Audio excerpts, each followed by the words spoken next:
बिस्मिल्लाहिर्रहमानिर्रहीम, अस्सलाम वालेकुम। आज हमें ज्वाइन किया है राजा मिरबाज साहब ने। पाकिस्तान के मशहूर मारूफ कानूनदान हैं और मुज़म्मिल असलम साहब माहिर मईशत भी हैं और तहरीक इंसाफ के उम्मीदवार भी रहे, लेकिन फिर तहरीक इंसाफ के उम्मीदवार के हक में इन्होंने विड्रॉ भी किया। इनसे मौजूदा सूरत हाल पर बात करेंगे। राजा मिरबाज साहब, सर पहली चीज़ तो ये कि इस वक्त जो हम देख रहे हैं हमारे लीगल मामलात, कानूनी मामलात, एक तरफ कहा जा रहा है लोगों का ट्रस्ट ऐसे लग रहा है कि जैसे हमारे निज़ाम इंसाफ पर ख़त्म होता चला जा रहा है और उसकी हम कई मिसालें देख रहे हैं। लेकिन पहला सवाल मेरा आपसे यह है कि अब जब तहरीक इंसाफ फिर गई है, आज दरखास्त उन्होंने दी है कि बल्ले का निशान वापस लेने के बाद नजर सानी, और कह रहे हैं कि जी उसमें बड़ा उन्होंने पॉइंट बाय पॉइंट जो रेज किए गए थे उस पर बात की है। लोग अब सोशल मीडिया पे भी तनकीद कर रहे हैं कि वहां पर बात हुई थी बिला मुकाबला कैसे हो गए। आज चेयरमैन पीसीबी बने हैं जनाब वजीर आला, निगरान वजीर आला पंजाब, वो भी बिला मुकाबला हुए हैं। तो ये भी लोग बात कर रहे हैं कि उस वक्त क्या था अब क्या था, लेकिन अब कितना चांस है कि नजर सानी में कोई रिलीफ मिल जाए तहरीक इंसाफ को। सर पहला सवाल तो ये।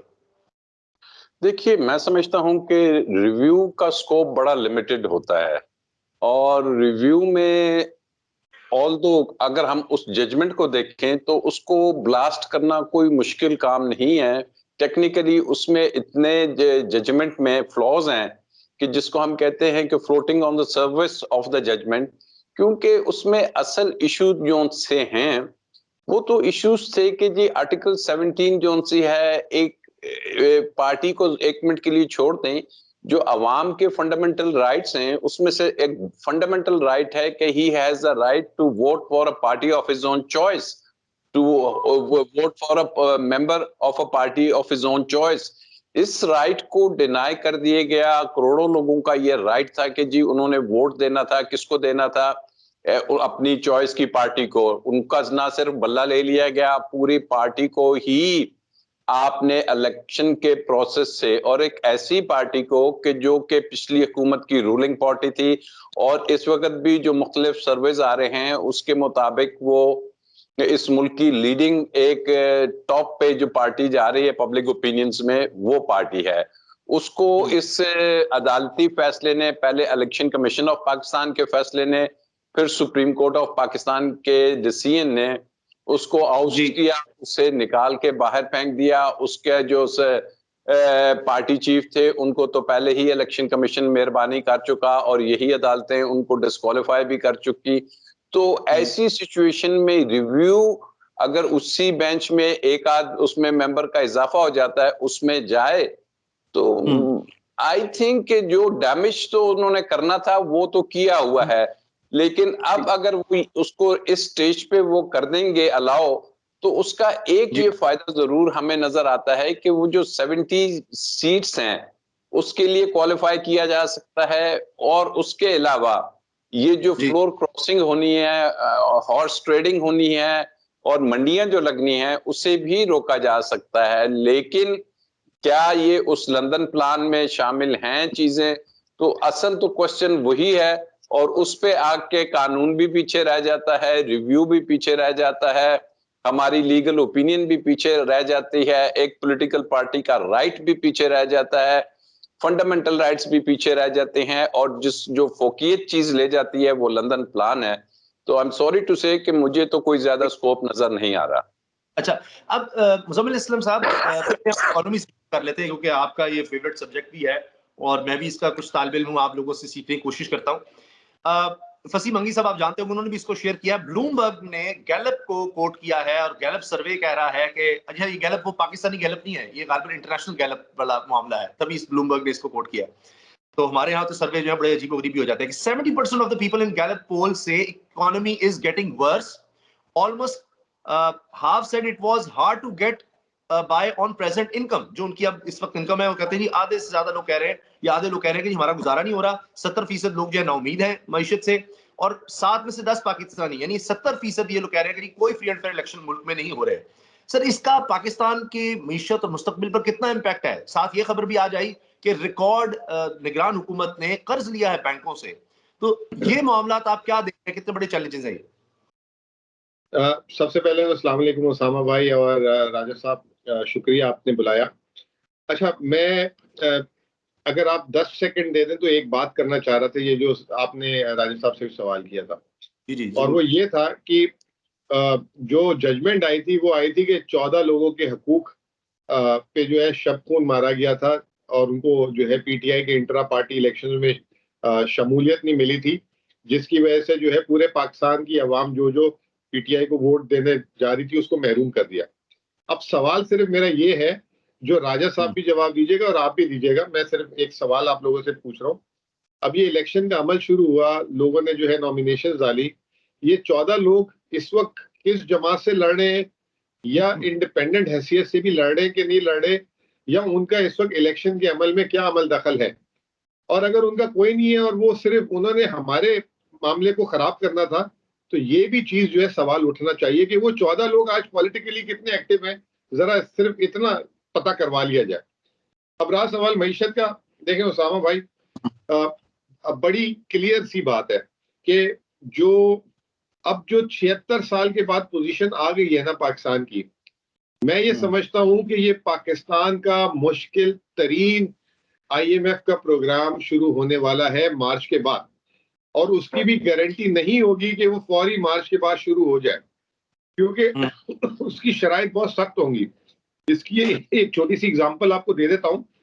आज जो है S&P, जो दुनिया की रेटिंग एजेंसी है, जो पाकिस्तान की भी रेटिंग करती है, उन्होंने एक बयान दिया है, स्टेटमेंट दिया है, और वो ये कहते हैं कि पाकिस्तान की इलेक्शंस के बाद रेटिंग बेहतर हो सकती है, सब्जेक्ट टू के इलेक्शन सही हो जाए, सब्जेक्ट टू के एक स्ट्रॉन्ग गवर्नमेंट आए, सब्जेक्ट टू वो पॉपुलर गवर्नमेंट हो, और सब्जेक्ट टू वो रिफॉर्म्स कर सके। अब ये जो मैंने 4 सब्जेक्ट लगाए, 4 बातें की है, स्ट्रॉन्ग गवर्नमेंट, पॉपुलर गवर्नमेंट, फिर उसके बाद रिफॉर्म कर सकती हो, तो ये जो है ये आपको लग रहा है कि इलेक्शन के बाद हमें मिलने वाला है? अभी वो जो एक चूचू का मुरब्बा बन रहा है, उसमें वही कह रहे हैं ना कि पीडीएम 2 टाइप की आ जाएगी, हमें जिस तरह रोका गया है, ये कोशिश तो पीडीएम 2 लाने की करी जा रही है। अगर पीडीएम 1 फ्लॉप हो गई तो पीडीएम 2 क्या डिलीवर करेगी, मुझे बता दें। नामुमकिन है। तो इससे जो है हालात जो हैं और मजीद खराब होंगे। और फिर जो रीसेंट जजमेंट्स आई हैं पाकिस्तान में, जिसमें आप निकाह वाली जजमेंट को भी शामिल कर लें, तो दुनिया में इस वक्त पाकिस्तान की देखें, एक तो चीज होती है ना रूल ऑफ लॉ, एक चीज होती है जस्टिस सिस्टम। किसी मुल्क का अगर रूल ऑफ लॉ का मसला होता है तो जस्टिस सिस्टम जो है उस रूल ऑफ लॉ को कहीं ना कहीं करेक्ट कर देता है आगे। तो दुनिया आपको किस नजर से देखेगी? तो क्या वो सरमायाकारी लाने में महफूज समझेंगे अपने आप को? और इस वक्त तो पाकिस्तान के पास कोई दो राय नहीं है, पाकिस्तान को सरमायाकारी चाहिए, बिल्कुल सही, उसके बगैर हम चल ही नहीं सकते। तो ये जो आपने काम किया है, उसके बाद जो है आप कैसे जो है ट्रस्ट विन कर सकेंगे? अब उसकी रेमेडी एक ही है, ये जो अभी रिव्यूज फाइल हुए हैं उसको वापस से देखा जाए, और अगर कोई सुखम कह लें या जो उसमें जो पुरानी जजमेंट में अगर कोई चीज, देखिए इंसान है, कोई मसला नहीं है, हर कोई गलती कर सकता है, तो वो अगर बोलने आके कि जी ये जजमेंट में मसला आ गया है तो इसको हम देख लेते हैं, तो शायद कुछ एक रेमेडी आ जाए। वरना सिचुएशन इलेक्शन तो आपको पता है, लोग कह रहे हैं, बड़े बड़े माहिर कह रहे हैं कि इलेक्शन तो हो गया है, अब तो सिर्फ फॉर्मेलिटी है, लेकिन इंशाल्लाह ताला वहां पे भी गलत होंगे सारे। जी, अभी देखें, मैं बड़ी एक सीधी सी बात, बड़ी सादा सी, कि अगर बल्ला छीनने के बाद भी और दीगर मामला करने के बाद और ये सारी पकड़ दर के बाद भी अगर चीजें हो चुकी होती तो फिर आसानियां हो जाती शायद तहरीक इंसाफ के लिए। असल वोटर का ही खौफ है, वरना तो जरूरत ही नहीं थी सब करने की। तो अभी लोगों के पास एक है, अगर वो बड़ी तादाद में निकलते हैं, सब लोग कह रहे हैं। जो बात अभी राजा साहब की, मुजम्मिल साहब ने, मैं आप इंटरनेशनल जितने भी बड़े बड़े ऐसे नशियाती इदारे हैं जिन पर दुनिया नजर रखती है, जिस इन्वेस्टमेंट की बात करें या पॉलिटिकल लीडर्स की बात करें, फाइनेंशियल टाइम्स लिखता है अगर पाकिस्तान में आजादाना और शफाफ इलेक्शन हो तो इमरान खान वाज़ेह बढ़तरी से जीत जाएं। Time magazine, level playing field दस्तयाब नहीं, इस इलेक्शन को किसी सूरत साफ और शफाफ करार नहीं दिया जा सकता। अल जजीरा, ये मैं उनकी उर्दू ट्रांसलेशन पढ़ रहा हूं, अल जजीरा लिखता है बैलेट पेपर पर इमरान खान के मौजूद ना होने से इस इलेक्शन की कानूनी हैसियत खत्म हो चुकी है। गार्डियन, फौज चौथी मरतबा साबिक वज़ीर-ए-आज़म पर भरोसा कर रही है, जिससे ज्यादातर शहरियों को यकीन हो गया है कि इलेक्शन के नतीजे का फैसला हो चुका। ब्लूमबर्ग क्या कह रहा है? इमरान खान के बड़े सपोर्टर्स पाकिस्तान के नौजवान इंतखाबी निजाम से मायूस हो चुके हैं। बीबीसी लिखता है ऐसा लग सकता है कि इमरान खान को कामयाबी से गैर मौसर कर दिया गया है, लेकिन मुल्क में सियासी तकसीम मजीद गहरी नजर आ रही है। गैलप लिखता है 10 में से 7 पाकिस्तानियों को इलेक्शन की शफाफियत पर एतबार नहीं। काउंसिल ऑफ फॉरेन रिलेशन कह रहा है पाकिस्तान के इलेक्शन एक मजाया कहानी बन चुके हैं जो साफ और शफाफ नहीं। ये कामरान खान साहब ने ट्वीट किया है, एक्चुअली अंग्रेजी सारी उन्होंने लिखी, तो अवैस हमारे कोलीग हैं, बड़े अच्छे जर्नलिस्ट हैं, उन्होंने इसका उर्दू तर्जुमा करके किया है। सर ये सारी बातें करने का मकसद ये है, जो एक स्टेबिलिटी की बात हो रही थी, जब सारे इंटरनेशनल इदारे आपके बारे में, आपके निजाम के बारे में, चाहे वो इलेक्शन का निजाम है, रियासती निजाम है, निजाम अदल है, उसके बारे में ये सब लिख रहे होंगे, तो राजा साहब फिर क्या बनेगा मुल्क का? आज इफ्फत ताहिरा सुमरो साहिबा कुछ दिन से गायब थी, आज वो भी सामने आई, जहांगीर साहब से मिली, उनके हक में दस्तबरदार हो गई। इसके अलावा एक कारकुन तहरीक इंसाफ का, उसने अपने घर के अंदर, चार दीवारी के अंदर बुलाया, शुजात हुसैन साहब की भांजी लगती हैं, और उन्होंने वो जाकर कंप्लेन करी क्योंकि वो तहरीक इंसाफ के साथ हैं, उसके वालिद को पकड़ कर ले गए और 4 दिन बाद उसकी डेथ हो गई। आज अब उसका जनाजा पढ़ाया गया है। अब जब अदालतों के पास जाती हैं लेकर, या कोई चीज पिटीशन करके जी छीना जा रहा है, वो कहते हैं जी लिख कर लाएं, हमारे पास लिखे हुए हमें सबूत दें। तो सर कहां से लिख कर कोई सबूत देगा जी ये हमारे साथ ये हो गया है? ये इफ्फत साहिबा कह रही है मैं तो अपनी मर्जी से दस्तबरदार हो गई हूं, इससे पहले 2 लोग और दस्तबरदार हो गए थे जहांगीर साहब के लिए। तो किस तरह सर अदालतों में जाके साबित करें कि ये जबरदस्ती नहीं हो रहा है सब कुछ? बड़ी आसान सा फार्मूला है, किसी ब्रादर का मुल्क की अदालतों में जाके पेश हो जाएं, सारा इंसाफ मिल जाएगा। यहाँ तो मुश्किल लग रहा है। तो देखिए, अदालतों में तो जो केस झूठे हैं वो फिलहाल सिर्फ साबित हो सकते हैं।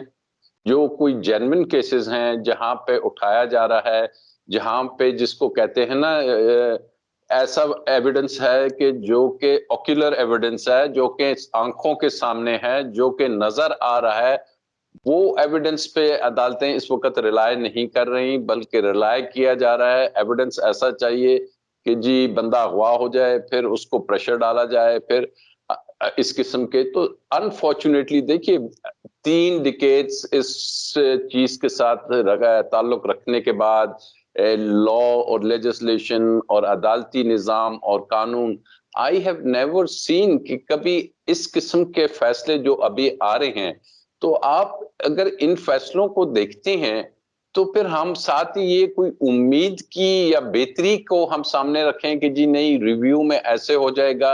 अगर रिव्यू में होना था तो फिर क्यों 90 डेज में इलेक्शन नहीं हुए? अगर रिव्यू में होना था तो आइन में जो चीजें दी गई हैं वो क्यों डिस्टर्ब की गई? अगर रिव्यू में ये सब चीजें होनी थी तो ये 3 दिन में, without giving defense opportunity, without giving right to cross examination, जो भी criminal administration of safe justice की बात होती है वो तमाम इग्नोर करके ऐसे फैसले दिलवाए गए।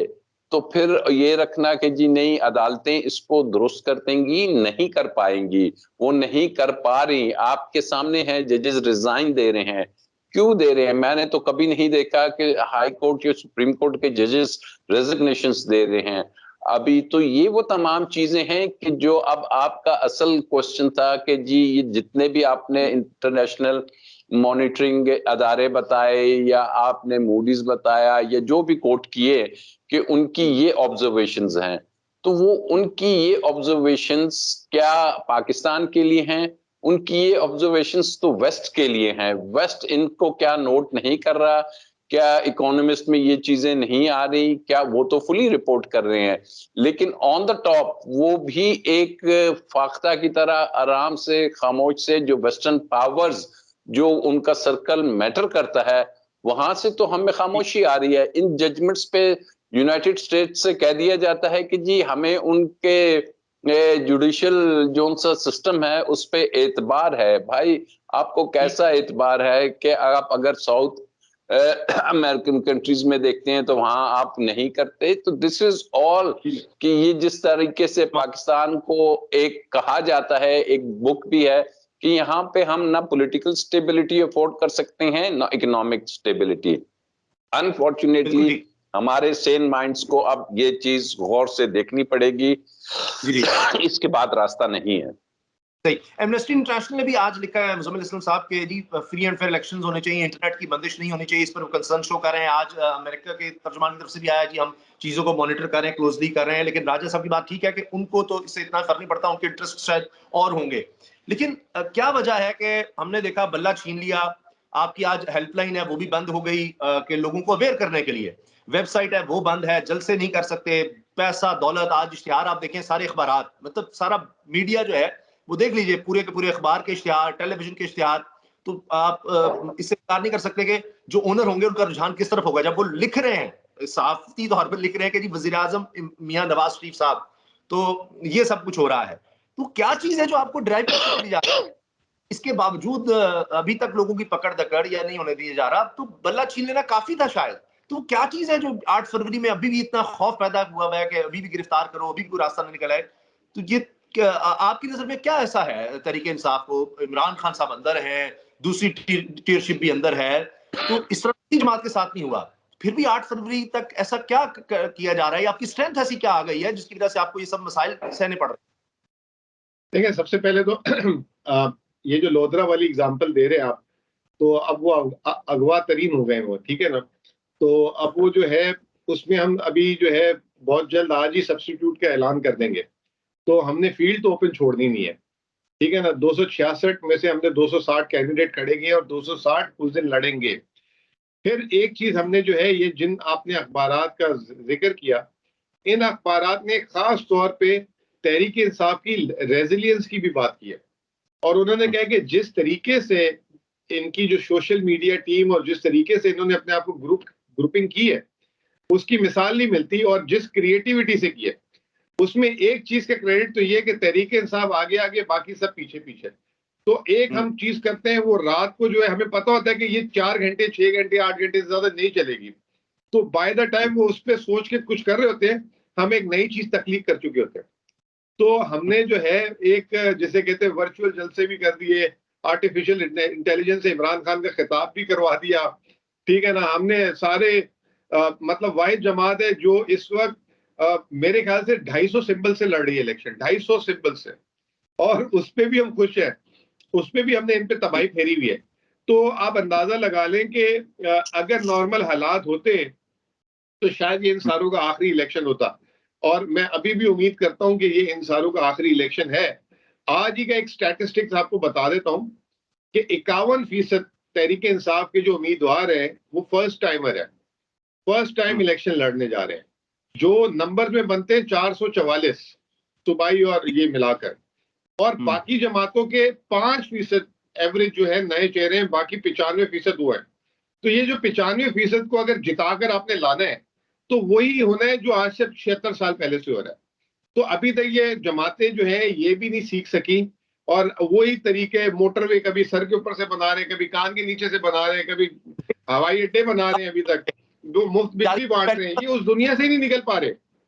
आज का बच्चा जो है कुछ और मांगता है, वो कहता है मेरे हाथ में डेटा दे, आप मुझे जो है आजादी दे बात करने की, मुझे जो है मतलब मेरे जंजीरें खोल दें। अगर वो देहात में है तो वो बाहर जाना चाहता है, वो शहरों में आना चाहता है। तो आज की दुनिया कुछ और तरफ जा रही है, वुमेन एम्पावरमेंट की तरफ जा रही है। ये जो है लोगों के वोट काटे जा रहे हैं, कहीं यहाँ से बिठा रहे हैं, किसी को यहाँ से बिठा रहे हैं। तो भाईजान बात ये है कि ये प्रॉब्लम है। और ये अगर चले, ये इलेक्शन किसी भी तरीके से 19-20 करके हुकूमत बना लेते हैं, साल, 1.5 साल, 2 साल बाद क्या कर लेंगे? फिर वहीं पे खड़े में ये। तो दे नीड टू सी कि जो है पाकिस्तान के मफाद में क्या बेहतर है, और अभी तक ये तैयार नहीं है ये इसको समझने के लिए। अच्छा राजा साहब, 2 चीजें हैं। एक तो ये जो इद्दत वाला सारा केस आया, मामला आया, आपको नहीं लगता ये बैकफायर कर गया है कि बिलावल भुट्टो जरदारी साहब को भी कहना पड़ा कि ये तो बड़ी शर्मिंदगी की बात है। अली तरीन साहब जो है, जहांगीर तरीन के बेटे, वो कह रहे हैं जी इसको फौरी तौर पर हमें इसको ये इस पर रिव्यू करके इसकी अपील में जाके ये खत्म होना चाहिए, ये तो सारा बड़ी बेइज्जती की बात है। जबकि उनके वालिद के right hand man Aun Chaudhry साहब जो उनकी जमात के हैं, औकाब से इलेक्शन भी लड़ रहे हैं, वो इसमें मेन गवाह थे। तो यानी ये सारे बैकफुट पर आ गए कि इतना उसका एक रिएक्शन आया है। और बाकी केसेस भी, चाहे वो साइफर था, तोशा खाना था, वो एक मेरिट अलग चीज है, वो सारे इस पर मशकूक हो गए। एक इसका जवाब दिएगा। दूसरा, मजलिस बात मुस्लिमीन के सरबराह का इमरान खान साहब से मिलना और कहना जी हम इकट्ठे चलेंगे, क्या ये अगर आजाद उम्मीदवार किसी और जमात में चले जाते हैं, जमात मुस्लिमीन या किसी और में, तो इसकी कोई गुंजाइश है या उससे पहले पहले काम दिखाया जा सकता है? इन दोनों का सर जवाब दीजिएगा। देखिए, जहां तक आप ये पॉलिटिकल लीडर्स के स्टेटमेंट्स कह रहे हैं कि जी वो इद्दत के केस में अभी वो इसको किसी न किसी तरीके से सपोर्ट नहीं कर रहे, तो मैं समझता हूँ ये मुनाफकत कर रहे हैं। इन सब के इल्म में था कि इस केस में क्या होना है, इन सब के इल्म में था कि उस मानिका साहब को जब अगवा किया गया, उसको जब उठा लिया गया, फिर जिस अंदाज में कोर्ट की हियरिंग हो रही थी, भाई आप जजमेंट पे क्यों बातें कर रहे हो? आप बात करो, अगर हिम्मत है कि जी ये कौन सा प्रोसेस ऑफ लॉ है, कौन से, क्या इनको कानून नहीं पता? ये जितने भी लीडर्स हैं, क्या ये बैरून मुल्क से नहीं पढ़े हुए? दुनिया की कौन सी अदालत ऐसे केस चलाते हैं? उस पे तो लबकुशाई नहीं करते।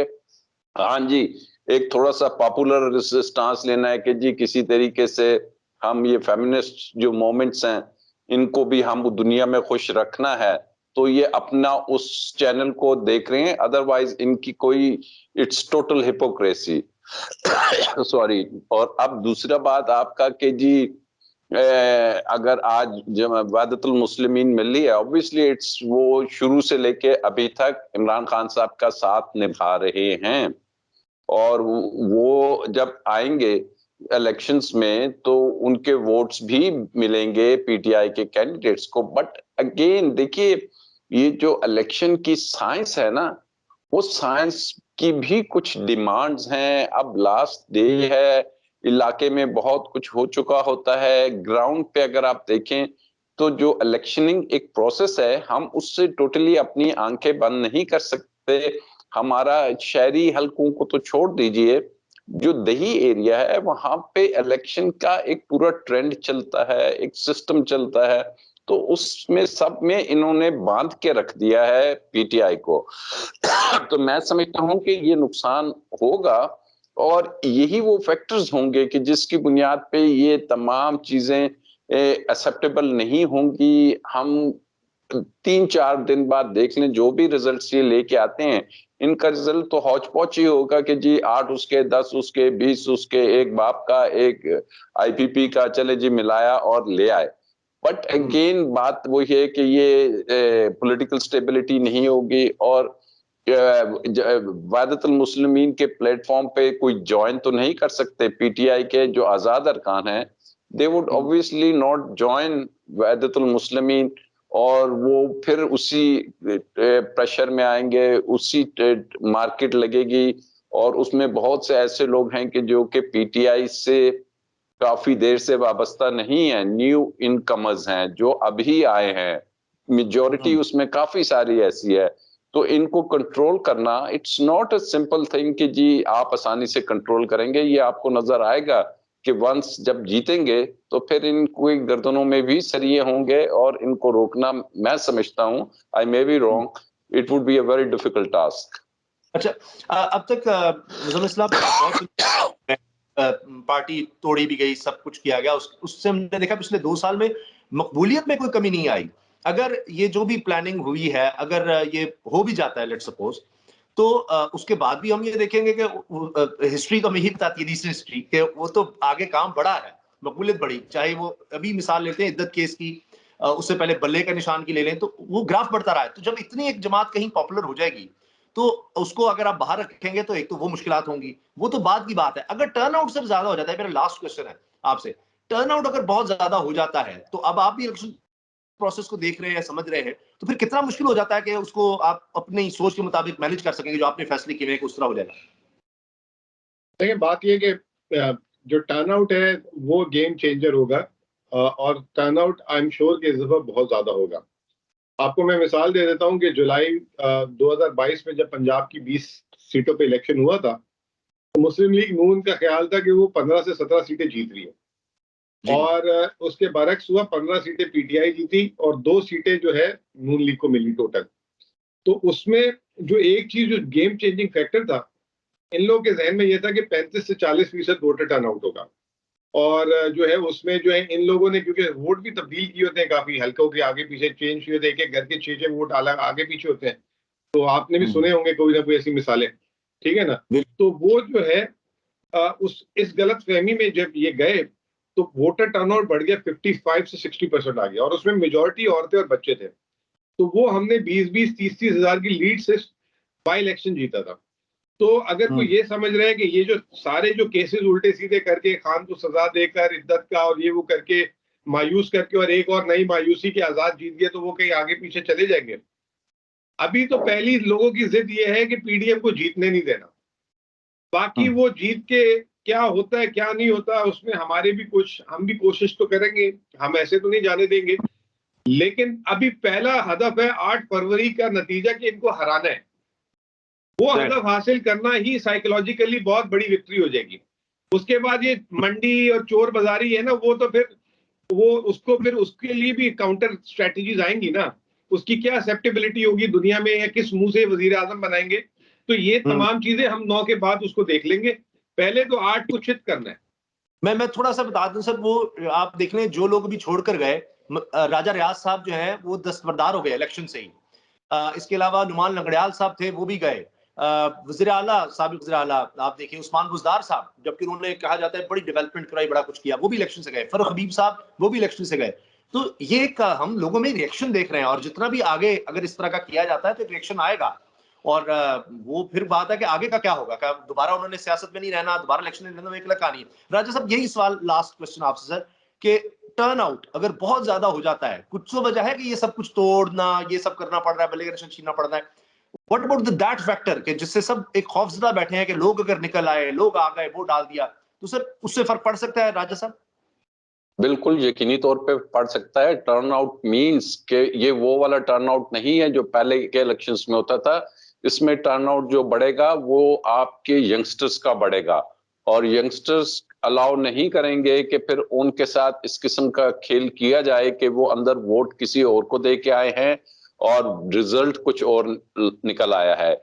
एक टर्नआउट पहले होता था जहां पे 40 या 50% होता था, तो उसमें जो एज का ग्रुप होता था उधर लोगों को शक होता था कि जी बिक गए हैं, पैसा चल गया है, बिरयानी चल गई है, कीमा नान चल गया है। लेकिन यहाँ पे वो अपने वोट का पहरा देंगे, और मुझे यही एक ऐसा फैक्टर नजर आ रहा है कि जो कि इस पूरे सिस्टम में उनके लिए परेशानी बना हुआ है कि जी जब लोग निकलेंगे और ये वाले वोटर यकीनी तौर पे अपने वोट को अगर उन्होंने संभाल लिया, क्योंकि physically it is not possible. मैंने बहुत इलेक्शन पिटीशंस की हैं, तो ये फॉर्म 45 की जो अहमियत है ये पीटीआई ने बड़े अच्छे तरीके से समझाई है। और अगर ये डॉक्यूमेंट्स वो रिटेन कर लेते हैं और ये डॉक्यूमेंट्स प्रॉपरली ये इसकी कस्टडी मिलती है, तो फिर ये इलेक्शंस चल नहीं पाएंगे, चंद माह भी नहीं चल पाएंगे। राजा मिर्बाज साहब और जनाब मुज़म्मिल इस्लाम साहब, बहुत बहुत शुक्रिया सर आप दोनों का। Thank you so much sir.